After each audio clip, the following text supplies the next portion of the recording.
नमस्कार, जोहार। मैं याचना जायसवाल, आप देख रहे हैं न्यूज झारखंड। चलिए जानते हैं सुबह से लेकर शाम तक की झारखंड की तमाम बड़ी खबरों को।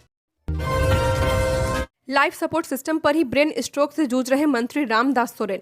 रविवार को दिल्ली के अपोलो अस्पताल पहुंचकर स्वास्थ्य मंत्री डॉक्टर इरफान अंसारी ने शिक्षा मंत्री रामदास सोरेन की तबियत की जानकारी ली। डॉक्टरों की टीम से विस्तृत जानकारी ली। रामदास के पुत्र परिजनों से भी भेंट की। उन्होंने ढांढस बंधाया। इस दौरान पूर्व विधायक कुणाल सारंगी भी मौके पर मौजूद थे। इरफान के मुताबिक शनिवार को घोड़ाबांधा जमशेदपुर स्थित आवास पर श्री सोरेन बाथरूम में अचानक गिर गए। इससे श्री सोरेन के सिर में गंभीर चोट लगी है। ब्रेन में ब्लड क्लॉट हो गया है और उन्हें ब्रेन स्ट्रोक आया। इसके बाद रांची से उन्हें एयर एम्बुलेंस से अपोलो अस्पताल में भर्ती कराया गया। वे वर्तमान में लाइफ सपोर्ट सिस्टम पर हैं। हालत गंभीर किंतु स्थिर बताई जा रही है। विशेषज्ञ डॉक्टरों की टीम लगातार निगरानी कर रही है। अपोलो अस्पताल में अत्याधुनिक चिकित्सक सुविधा के तहत उनका इलाज चल रहा है। डॉक्टरों ने सकारात्मक संकेत दिए हैं। इससे पूर्व शनिवार को दिल्ली में मौजूद सीएम हेमंत सोरेन ने भी अस्पताल पहुंचकर रामदास सोरेन के स्वास्थ्य की जानकारी ली थी।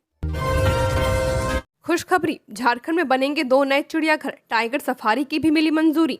झारखंड वासियों के लिए एक बड़ी खुशखबरी है। राज्य में जल्द ही 2 नए चिड़ियाघर बनने वाले हैं। केवल चिड़ियाघर ही नहीं बल्कि टाइगर सफारी की भी मंजूरी मिल चुकी है। अब पर्यटक टाइगर सफारी का भी लुत्फ उठा सकेंगे। गिरिडीह और दुमका में 2 नए चिड़ियाघर बनाए जाएंगे, जबकि लातेहार जिले के पुतवागढ़ संरक्षित वन क्षेत्र में टाइगर सफारी की स्थापना को मंजूरी मिल चुकी है। लातेहार में पलामू टाइगर रिजर्व क्षेत्र के बाहर 150 हेक्टेयर में टाइगर सफारी बनाने का निर्णय लिया गया है। गिरिडीह और दुमका में चिड़ियाघर तथा लातेहार में टाइगर सफारी की स्थापना का निर्णय सीएम हेमंत सोरेन की अध्यक्षता में शुक्रवार को हुई बोर्ड की 15वीं बैठक में लिया गया। इसका उद्देश्य राज्य में पर्यटन को प्रोत्साहित करना, वाइल्ड लाइफ को बल देना तथा स्थानीय स्तर पर रोजगार के अवसर पैदा करना है। मौके पर सीएम ने संबंधित विभागों को इन परियोजनाओं का कार्यान्वयन पारदर्शिता और समयबद्धता के साथ सुनिश्चित करने का निर्देश दिया है। 8 अगस्त तक बारिश का येलो अलर्ट। 40 किलोमीटर प्रति घंटे की रफ्तार से चल सकती है हवाएं। उत्तरी मध्य हिस्सों में 3 डिग्री तक गिरेगा पारा। राज्य में एक बार फिर से मौसम करवट ले सकता है। मौसम केंद्र रांची की रिपोर्ट के अनुसार 8 अगस्त तक झारखंड के विभिन्न हिस्सों में मध्यम दर्जे की बारिश, गर्जन और तेज हवाएं चलने की संभावना जताई गई है। हालांकि तापमान में किसी बड़े बदलाव की संभावना नहीं है। राज्य के उत्तरी और मध्य हिस्सों में 2 से 3 डिग्री सेल्सियस तक तापमान में गिरावट हो सकती है। मौसम विभाग के पूर्वानुमान के अनुसार 3 अगस्त यानी आज राज्य के अधिकांश स्थानों पर गरज और तेज हवाओं के साथ मध्यम दर्जे की बारिश की संभावना है। मौसम विभाग ने उत्तर पश्चिमी तथा मध्य भागों में कहीं कहीं भारी वर्षा की चेतावनी जारी की है। तेज हवाओं के साथ वज्रपात की भी संभावना बनी है। 4 अगस्त को राज्य में कहीं कहीं गरज और तेज हवाओं के साथ बारिश हो सकती है। हवा की गति 30 से 40 किलोमीटर प्रति घंटा रहने की संभावना है। इन 2 दिनों में भी राज्य के कई हिस्सों में गरज और बिजली के साथ हल्के से मध्यम दर्जे की बारिश की संभावना है। इसी तरह 7 व 8 अगस्त को राज्य के अधिकांश स्थानों पर गरज के साथ हल्के से मध्यम दर्जे की बारिश होने की संभावना बनी हुई है। मौसम विभाग की माने तो फिलहाल 2 दिन विशेष सावधानी बरतने की जरूरत है, क्योंकि वज्रपात और तेज हवाओं की आशंका बनी हुई है। किसानों और आम लोगों को सलाह दी गई है कि वे मौसम की जानकारी लेते रहें और सावधानी बरतें। विधानसभा सत्र, मंत्री रामदास सोरेन की अनुपस्थिति में 2 मंत्रियों की बढ़ी जिम्मेदारी। स्कूली शिक्षा एवं साक्षरता विभाग व निबंधन विभाग के मंत्री रामदास सोरेन की तबियत खराब होने की वजह से उनकी अनुपस्थिति की अवधि में झारखंड विधानसभा सत्र के दौरान मंत्री रामदास सोरेन के पूर्व के आवंटित विभाग और मुख्यमंत्री के अधीन कुछ विभागों के प्रश्नों के उत्तर देने के लिए 2 मंत्रियों को नामित किया गया है। मंत्री दीपक बिरुआ को निबंधन विभाग, विधि विभाग, सूचना एवं संपर्क विभाग और आईटी विभाग से जुड़े प्रश्नों के उत्तर के लिए अधिकृत किया गया है। वहीं नगर विकास मंत्री संदीप कुमार को पूर्व में आवंटित विभागों के अतिरिक्त स्कूली शिक्षा में साक्षरता विभाग से जुड़े प्रश्नों के उत्तर के लिए नामित किया गया है। इस संबंध में मंत्रिमंडल सचिवालय एवं समन्वय विभाग ने आदेश जारी किया है। सांसद मनोज तिवारी ने बाबा बैजनाथ का किया जलार्पण। सुल्तानगंज से देवघर की पैदल यात्रा, दुम्मा बॉर्डर से गोड्डा सांसद भी रहे साथ। श्रावणी मेले के दौरान दिल्ली भाजपा अध्यक्ष और उत्तर पूर्व दिल्ली के सांसद मनोज तिवारी ने देवघर स्थित बाबा बैजनाथ मंदिर में जलार्पण कर पूजा अर्चना की है। उन्होंने सुल्तानगंज से गंगा जल लेकर बासुकीनाथ तक की कांवड़ यात्रा पूरी की और फिर बाबा की नगरी में पहुंचे। मंदिर में जल अर्पण के दौरान उनके साथ गोड्डा सांसद डॉक्टर निशिकांत दुबे भी मौजूद रहे। दोनों ने कहा कि बाबा भोलेनाथ का दर्शन और पूजन करने का सौभाग्य प्राप्त हुआ। मनोज तिवारी ने इस अवसर पर कहा कि बाबा पर उनका विश्वास बचपन से है और यह यात्रा उनके लिए भावनात्मक रूप से अत्यंत विशेष रही। देवघर पहुंचने पर दुम्मा बॉर्डर के पास मनोज तिवारी का भव्य स्वागत किया गया। रास्ते में कांवरियों और शिविरों में रुके श्रद्धालुओं ने उन्हें पुष्पमालाओं से सम्मानित किया। कई लोगों ने उनके साथ तस्वीरें ली और जयकारे लगाए। मनोज तिवारी ने यात्रा के दौरान व्यवस्था की सराहना करते हुए कहा कि इस बार प्रशासन द्वारा कांवड़ियों के लिए विशेष पथ बनाया गया है, जिससे यात्रियों को सुगमता से चलने में सुविधा हुई। उन्होंने आशा जताई कि अगले वर्ष यह यात्रा और भी भव्य रूप में आयोजित होगी तथा इससे श्रद्धालुओं की संख्या में और बढ़ोतरी होगी। पिता हिमाचल में करते हैं वेल्डिंग का काम, बेटे का इंडियन क्रिकेट टीम में हुआ सिलेक्शन। पिता हिमाचल में करते हैं वेल्डिंग का काम, बेटे का इंडियन क्रिकेट टीम में हुआ सिलेक्शन। गुमला को खेल नगरी के रूप में जाना जाता है। यहाँ के कई खिलाड़ी राष्ट्रीय और अंतर्राष्ट्रीय स्तर पर अपनी प्रतिभा का लोहा मनवा चुके हैं। अब इसी कड़ी में एक और नाम जुड़ गया है। गुमला के राजकीयकृत मध्य विद्यालय गुमला मुख्यालय में 8वीं कक्षा में पढ़ने वाले 14 वर्षीय छात्र कृष्ण टाना भगत का चयन इंडिया क्रिकेट टीम अंडर 16 में हुआ है। इस उपलब्धि से विद्यालय परिसर और छात्र दोनों बेहद खुश हैं। कृष्णा ने बताया कि वह सिसई प्रखंड के नगर सिसकारी गांव का रहने वाला है, लेकिन वर्तमान में उसका पूरा परिवार हिमाचल प्रदेश में रहता है। उसके पिता हिमाचल में वेल्डिंग का काम करते हैं और मां सिलाई का कार्य करती है। कृष्णा को बचपन से ही क्रिकेट से गहरा लगाव था। उसके माता पिता ने हमेशा उसे क्रिकेट खेलने के लिए प्रोत्साहित किया। दिसंबर 2024 में उसे ट्रायल के लिए रांची बुलाया गया था, जिसके बाद उसका चयन बैट्समैन के रूप में किया गया। फिलहाल कृष्णा सिसई के महुआ डीपा में अपने एक दोस्त के साथ भाड़े के मकान में रह रहा है और प्रतिदिन बस से स्कूल आता जाता है। शाम को वह शहर के परमवीर अल्बर्ट एक्का स्टेडियम में कोच ज्ञान सर के मार्गदर्शन में प्रैक्टिस करता है और कृष्णा के इंडिया टीम में चयन को लेकर पूरे विद्यालय में खुशी की लहर है। लोगों ने उसे बधाइयां दी और उसके उज्जवल भविष्य की कामना की है। वरिष्ठ पत्रकार हरि नारायण सिंह का निधन, सोशल मीडिया पर बेटे ने दी जानकारी। वरिष्ठ पत्रकार संपादक हरि नारायण सिंह की आज आकस्मिक मृत्यु हो गई। इस बात की जानकारी उनके पुत्र पत्रकार राकेश सिंह ने सोशल मीडिया के जरिए दी है। बता दें कि हरि नारायण सिंह प्रभात खबर से अपनी पत्रकारिता की शुरुआत की थी। उसके बाद हिंदुस्तान में संपादक के तौर पर काम किया, फिर खबर मंत्र में संपादक के तौर पर सेवाएं दी। इलेक्ट्रॉनिक मीडिया के विकास ने इन्हें इलेक्ट्रॉनिक चैनल में भी काम करने के अवसर दिए, जहां इन्होंने कई साल काम किया। इसके बाद वर्तमान में आजाद सिपाही के समूह संपादक थे। जर्जर स्कूलों में बच्चों की क्लास चलाने पर रोक, मरम्मत करने के सख्त निर्देश। झारखंड शिक्षा परियोजना परिषद के राज्य परियोजना निर्देशक शशि रंजन ने सभी जर्जर स्कूलों की पहचान कर उनकी मरम्मति कराने का आदेश दिया है। इसे लेकर उन्होंने सभी जिलों के उपायुक्तों को पत्र लिखा है। उन्होंने यह निर्देश भी दिया है कि किसी भी हाल में जर्जर कक्षा या स्कूल में बच्चों का पठन पाठन न हो। यदि ऐसे भवन की पहचान होती है तो वहां के बच्चों को दूसरी कक्षाओं या स्कूल में शिफ्ट किया जाए। राज्य परियोजना निर्देशक ने कहा कि विद्यालय में उपलब्ध फंड या CSR मद से जर्जर स्कूलों की मरम्मति कराई जाएगी। ऐसे स्कूलों को ही मरम्मति हो जो बनने लायक है। जो बनने लायक नहीं है उन्हें नष्ट करने की कार्रवाई करें। यदि फंड उपलब्ध नहीं है तो उपयुक्त राशि की मांग परिषद से करें। उन्होंने अभियंताओं की टीम बनाकर ऐसे स्कूलों की पहचान करने को कहा है। उन्होंने राज्य में अत्यधिक बारिश होने का भी हवाला देते हुए ऐसे स्कूलों में पठन पाठन कराया जाना खतरनाक बताया है। राज्य परियोजना निर्देशक ने जर्जर भवनों की मरम्मति और नष्ट करने को लेकर पूर्व के निर्देशों का भी हवाला दिया है। सब्जी खरीदने हटिया बाजार पहुंचे सांसद ढुलू महतो, दिल्ली लेकर जाएंगे ताजा सब्जियां। धनबाद से भाजपा सांसद ढुलू महतो आज रविवार को सुबह कोयलांचल की प्राचीन हटिया कतरास बाजार पहुंचे। यहां उन्होंने जमकर सब्जियों की खरीदारी की है। सांसद बिना किसी सुरक्षा बल के एक साधारण आदमी की तरह बाजार पहुंचे। इस दौरान उनका पहनावा भी बिल्कुल साधारण था। सांसद ने हरी सब्जियों के साथ साथ आलू, प्याज, नींबू, मिर्चा इत्यादि की खरीदारी की है। उन्होंने सब्जियों की खरीदारी के बाद भाव के अनुरूप सभी दुकानदारों को पैसे दिए। सब्जियों की खरीदारी करने हटिया कतरास बाजार पहुंचे सांसद ने कहा कि मानसून का सत्र चल रहा है, दिल्ली जाना है, इसलिए हरी सब्जियों के साथ आलू प्याज की खरीदारी की है। हरी सब्जियां खरीद कर ले जा रहा हूं। सांसद ने कहा, दिल्ली में झारखंड के पक्ष हो या विपक्ष, सभी साथी मेरे आवास पर रुककर यहां के सब्जियों का आनंद लेते हैं। चक्रधरपुर रेल मंडल के रंगड़ा करमपत्ता रेलखंड पर नक्सली IED विस्फोट, रेल पटरी को उड़ाया। भाकपा माओवादी नक्सलियों ने 5 राज्यों में घोषित बंद के दौरान चक्रधरपुर रेल मंडल के अंतर्गत ओडिशा के रंगड़ा करमपत्ता रेलखंड को निशाना बनाते हुए IED विस्फोट किया। इस विस्फोट में रेल पटरी को क्षतिग्रस्त कर दिया गया, जिससे इस रूट पर ट्रेनों का परिचालन प्रभावित हुआ है। घटना की सूचना मिलते ही रेलवे प्रशासन और सुरक्षा बलों की टीम मौके की ओर रवाना हो गई। प्रारंभिक जांच में यह पुष्टि हुई है कि यह विस्फोट नक्सलियों के द्वारा किया गया है, जो 5 राज्यों में सक्रियता के साथ बंद और विरोध प्रदर्शन में शामिल है। रेलवे अधिकारियों ने बताया कि क्षतिग्रस्त पटरी की मरम्मत का कार्य युद्ध स्तर पर जारी है, ताकि जल्द से जल्द रेल परिचालन को सामान्य किया जा सके। सुरक्षा एजेंसियों ने पूरे रेलखंड को घेराबंदी कर जांच शुरू कर दी है और संभावित अन्य IED की भी तलाश की जा रही है। दिशोम गुरु शिबू सोरेन की अब कैसी है तबीयत, जानिए latest update. Jhamumo supremo Dishom गुरु शिबू सोरेन बीते करीब 1 महीने से दिल्ली के सर गंगाराम अस्पताल में इलाजरत हैं। उनकी स्थिति में सुधार के लिए अस्पताल के चिकित्सक विदेश के विशेषज्ञ चिकित्सकों से भी परामर्श ले रहे हैं। गुरुजी के स्वास्थ्य में हो रहे उतार चढ़ाव को नियंत्रित करने की कोशिश जारी है।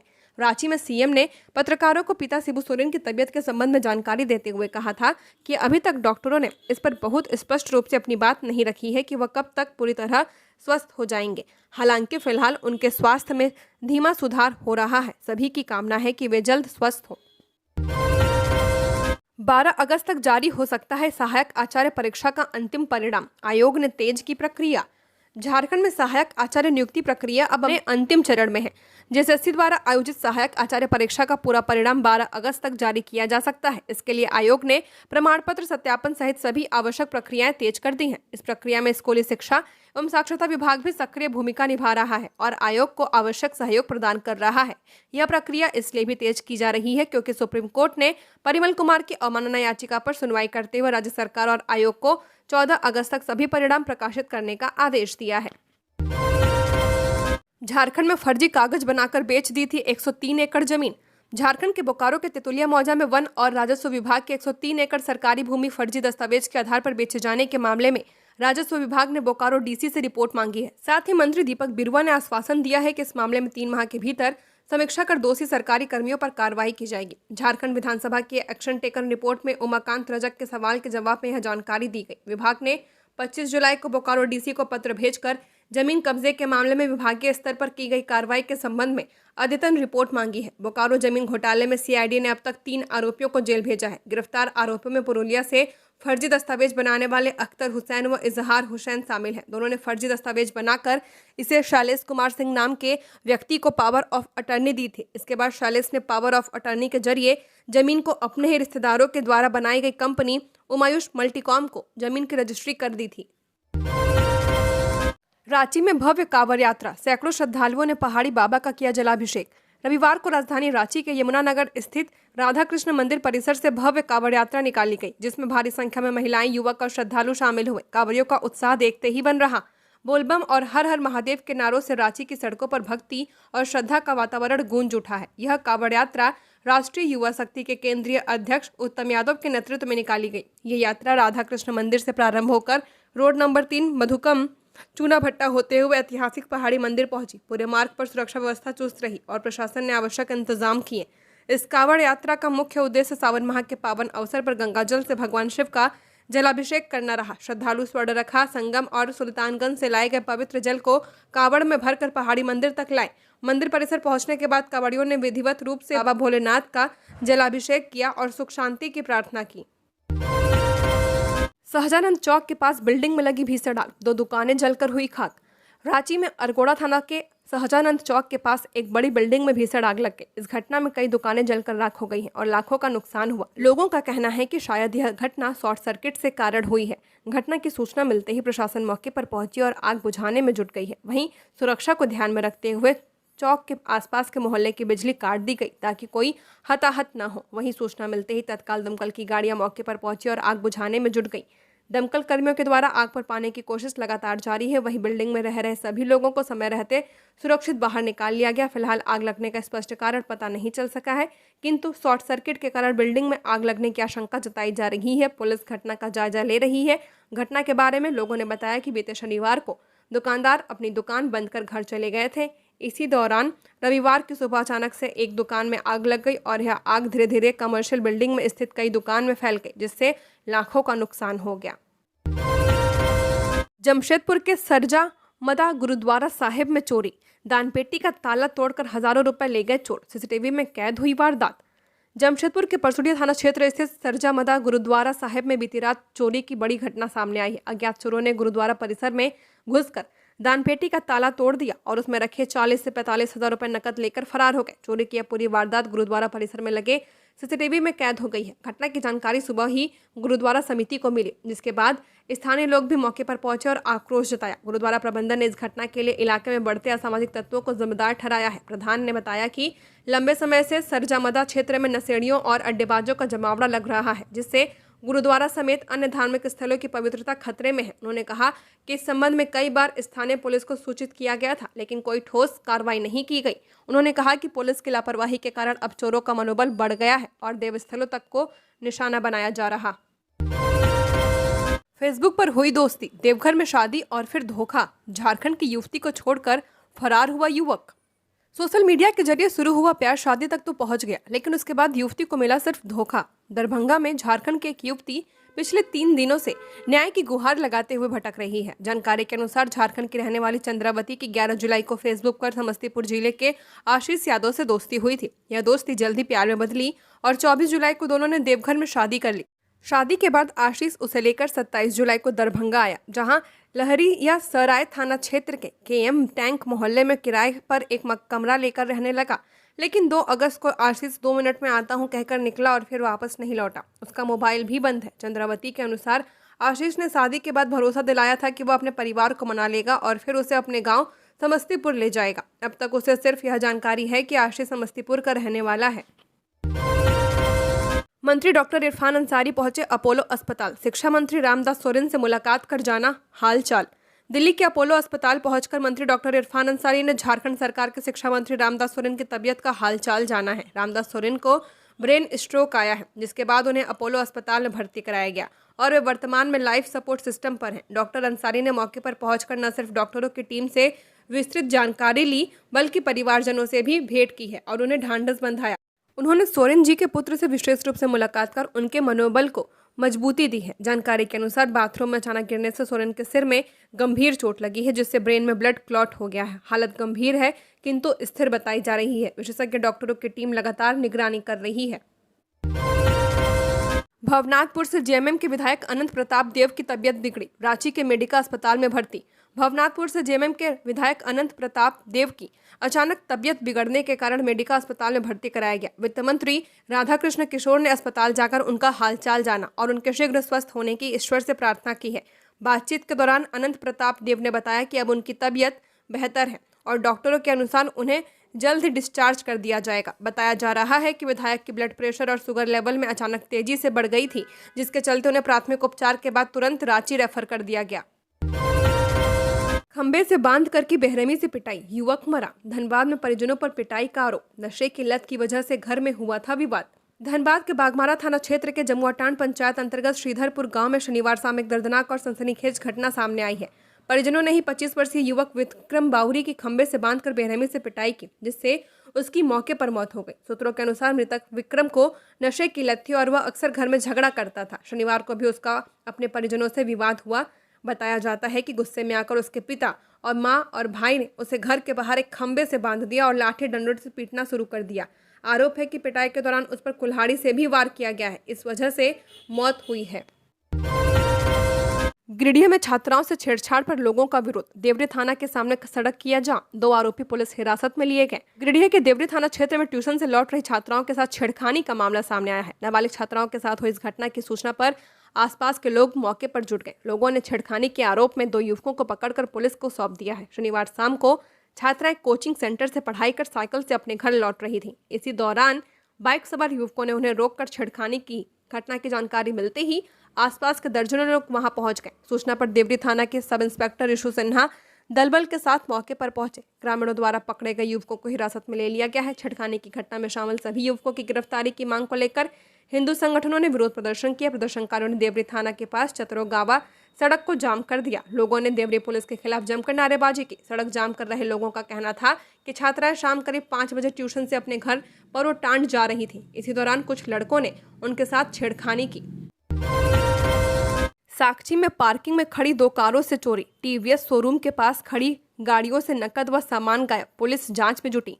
जमशेदपुर के साक्षी थाना क्षेत्र में शनिवार की रात करीब 9 बजे टीवीएस शोरूम के पास उस वक्त अफरा तफरी मच गई जब पार्किंग में खड़ी 2 कारों से चोरी की घटना सामने आई है। अज्ञात बदमाशों ने दोनों कारों के शीशे तोड़कर अंदर रखे नकद रुपए, कपड़े और जरूरी दस्तावेज चुरा लिए। इस वारदात से स्थानीय लोगों में दहशत और नाराजगी का माहौल है। घटना के शिकार गोलमुरी निवासी प्रशांत सुमन और सोनारी निवासी मेघा बताए गए हैं। दोनों शनिवार शाम शॉपिंग के लिए साक्षी पहुंचे थे और अपनी अपनी कारें टीवीएस शोरूम के पास पार्किंग में खड़ी कर दी थी। जब वे कुछ देर बाद वापस लौटे तो देखा कि दोनों कारों के शीशे टूटे हुए हैं और कारों के अंदर रखा सामान गायब है। प्रशांत सुमन ने बताया कि उनकी कार से नकद रुपए और हाल ही में खरीदे गए कपड़े चोरी हो गए हैं। वहीं मेघा की कार से जरूरी दस्तावेज और कीमती निजी सामान चुरा लिया गया है। दोनों ने तुरंत साक्षी थाना पुलिस को सूचना दी। सूचना मिलते ही साक्षी थाना पुलिस मौके पर पहुंची और मामले की जांच शुरू कर दी है। पुलिस ने पार्किंग में काम करने वाले एक व्यक्ति को पूछताछ के लिए हिरासत में लिया है। थाना प्रभारी ने बताया कि आसपास के सीसीटीवी फुटेज खंगाले जा रहे हैं ताकि चोरों की पहचान की जा सके।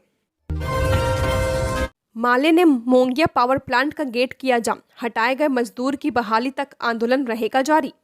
आज अहले सुबह 5 बजे से असंगठित मजदूर मोर्चा और भाकपा माले के नेतृत्व में Mongia power private limited चतरो plant के मुख्य गेट को जाम कर दिया गया। इस दौरान आंदोलनकारियों ने साफ कहा कि जब तक फैक्ट्री से हटाए गए मजदूर नवीन पांडे को बहाल नहीं किया जाता तब तक यह आंदोलन जारी रहेगा।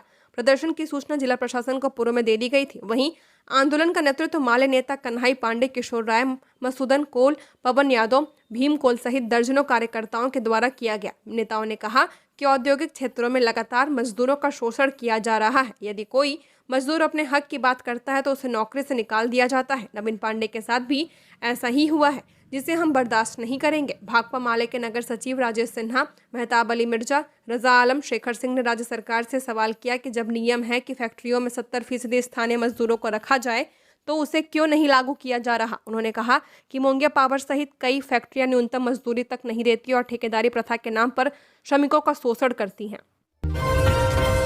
जमशेदपुर मनीषा कौर हत्याकांड का खुलासा, पति ने ही गला रेत कर मारा, चाह रहा था अप्राकृतिक यौनाचार करना, नहीं मानने पर किया मर्डर।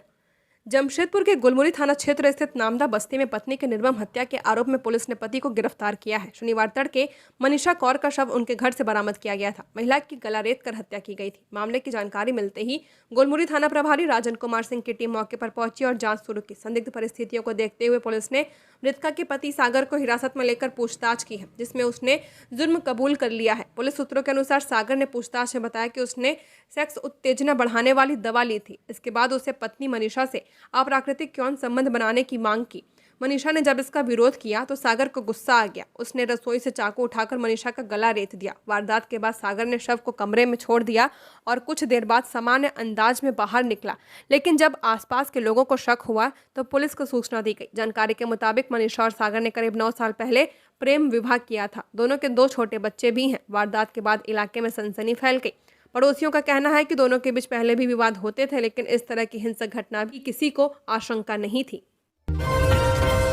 छतरपुर में बालू माफियाओं का आतंक, सीसीटीवी कैमरा तोड़ने पर अजय यादव पर जानलेवा हमला।